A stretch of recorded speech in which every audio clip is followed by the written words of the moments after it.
خب امروز یه عمل لابیوپلاستی داریم. البته هم لابیوپلاستی هم پرینوراپی برای خانم 39 سالشونه.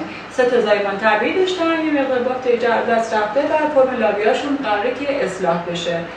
ببینیم که چی میشه.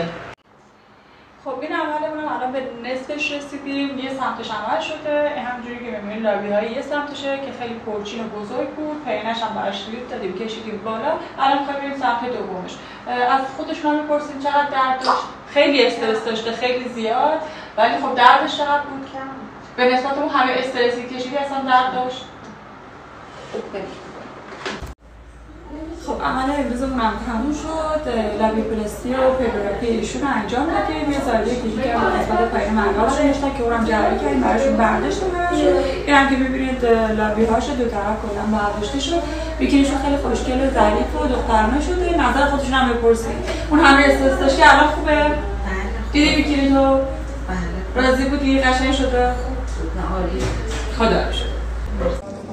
خب برج کننده عزیزمون هم کارش تموم شده، دارن میرن. من چند بار گفتم بعد از عمل حمیشه ماشین با خودتون نیارین، ولی خب ایشون خدا رو شکر کارشون حالشون خوبه و با ماشین هم دارن میرن خاطر دنبال بچه‌اش. راضی بودین؟ همه چیز خوب بود؟ سلامت باشین، به سلامت، مواظب خودتون باشین. خدا نگهدار. خدا حافظ.